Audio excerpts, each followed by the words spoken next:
रश्मि के जाने के बाद घर कितना सूना सूना लगता है। उसके रहने से घर में चहल पहल रहती थी, पर अब तो मेरी कौन सी चीज़ कहाँ रहती है, कब कौन सी दवाई लेनी है और उत्सव में मुझे कौन सी साड़ी पहननी है, इन सभी चीज़ों का ख्याल मेरी बेटी रश्मि ही रखती थी। सब कहते हैं माँ बाप के चले जाने से बच्चे अनाथ हो जाते हैं, पर यहाँ उसके जाने से मानो मैं अनाथ हो गई। सुधा जी अपने पति कौशल जी से कहती हैं, सुधा, कौन सी बेटी माँ बाप के पास हमेशा रहती है। एक ना एक दिन उसे विदा होकर अपने ससुराल जाना ही होता है। जैसे तुम इस घर में आई, वैसे ही तुम्हारी बेटी अपने घर गई, और फिर तुम ये क्यों भूल जाती हो कि तुम भी किसी की बेटी को विदा करवा कर लाई हो। तो एक बेटी को विदा किया है, अगर मानो तो बहू भी तो बेटी के समान होती है। कौशल जी बोले, ये सब बस सुनने में अच्छा लगता है जी, कोई बहू बेटी नहीं बन सकती, क्योंकि अपनी माँ तो अपनी ही होती है। जितना वो अपनी माँ के लिए दर्द महसूस करती होगी, क्या मेरे लिए वो दर्द महसूस कर पाएगी? मुझे नहीं लगता कि आपकी बहू अपनी माँ की जगह मुझे दे पाएगी। इतना कहकर सुधा जी उदास होकर लेट गई। सुधा, बुरा ना मानो तो एक बात कहूं, कोई भी लड़की बुरी नहीं होती। हालात ऐसे हो जाते हैं कि सबकी नजरों में वो बुरी बहू बन जाती है, वरना अगर सास माँ जैसा प्यार दे तो बुरी से बुरी बहू भी बेटी का रूप ले लेती है। एक बार कोशिश करके देखो, शायद तुम्हें बेटी की कमी महसूस ना हो, क्योंकि रश्मि के जाने के बाद अब इस घर में नेहा बहू ही तो रह गई है। कौशल जी बोले, बेटी के विदा होने के बाद माँ बाप का मन और शरीर दोनों थक जाते हैं। सुधा जी और कौशल जी इतने थक गए थे कि वो सो गए। इधर नेहा सबके जाने के बाद पूरे घर को ठीक कर रही थी। फिर थोड़ी देर बाद उसने सुधा जी की सभी चीजों को व्यवस्थित ढंग से रखा।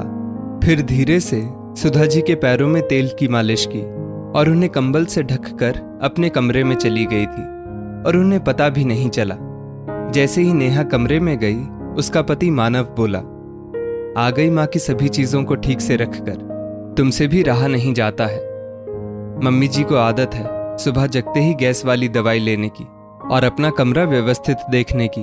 अब कल तक तो रश्मि दीदी सब कुछ संभालती थी, अब वो तो गई ससुराल। मैं नहीं चाहती उनके जाने के बाद मम्मी जी को उनकी कमी खले।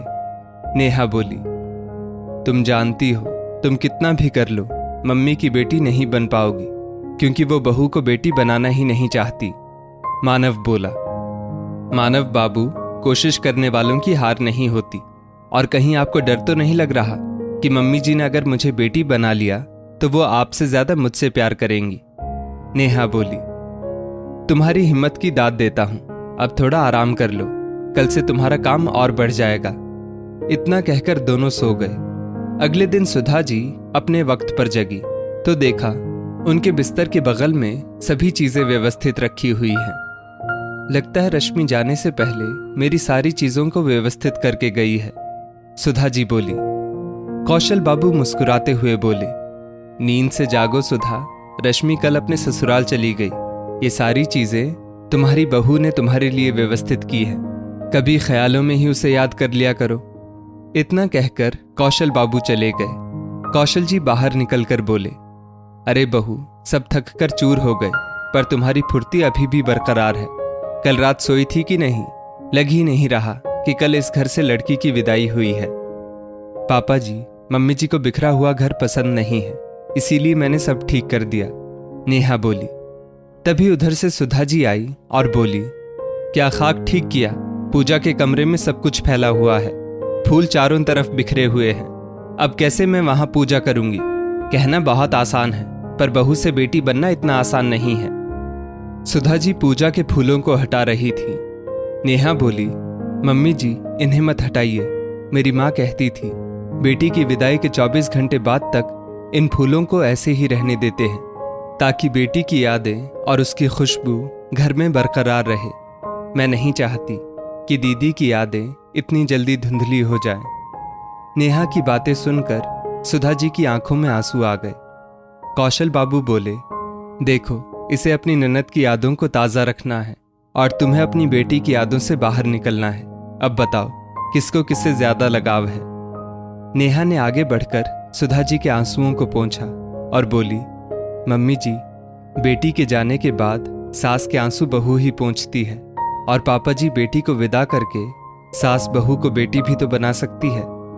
सुधा जी को एहसास हुआ कि नेहा रश्मि और घर के लिए कितना सोचती है। कहीं ना कहीं उनकी पुरानी मानसिकता ने बहू को बेटी बनने ही नहीं दिया। सास के मन में बहू के लिए बेपनाह प्रेम रहता है, बस वो राज की तरह उस प्रेम को दबाए रखती है। समय बीता, सुधा जी धीरे धीरे नेहा पर भरोसा करने लगी। आगे चलकर जब रश्मि घर आई तो अपनी माँ के साथ भाभी का बढ़ता हुआ भरोसा देखकर उसे भी बहुत खुशी हुई। वो सुधा जी से बोली, माँ अब मुझे आपकी चिंता नहीं है, क्योंकि अब आपके आंसू पोंछने के लिए आपकी बहू ने आपकी बेटी की जगह ले ली है। हर सास अगर अपनी बहू पर भरोसा दिखाए तो कोई बेटी अपनी माँ की चिंता लेकर ससुराल ना जाए। सुधा जी ने अपनी दोनों बाहें फैलाई तो एक तरफ से रश्मि और दूसरी तरफ से नेहा ने उन्हें गले से लगा लिया। सास के आंसुओं को पोंछकर एक बहू ने भरोसा कब जीता और कब वो बहू से बेटी बन गई पता भी नहीं चला। अंत भला तो सब भला।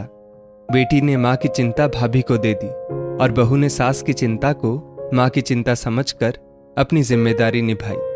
सुधा जी बोली, दोस्तों, भरोसा एक ऐसा शब्द है जिस पर हर रिश्ता टिका होता है। अगर बेटी के जाने के बाद सास के आंसू बहू पोंछती है तो सास उस पर भरोसा क्यों नहीं जता पाती? क्यों बहू को बेटी नहीं बना पाती? क्या आपके पास इन सवालों के जवाब हैं? इस स्टोरी को लेकर आपकी क्या राय है? नीचे कमेंट करके ज़रूर बताइएगा। और ऐसी ही और भी बेहतरीन वीडियोस के लिए हमारा पेज ज़रूर फॉलो करें। धन्यवाद।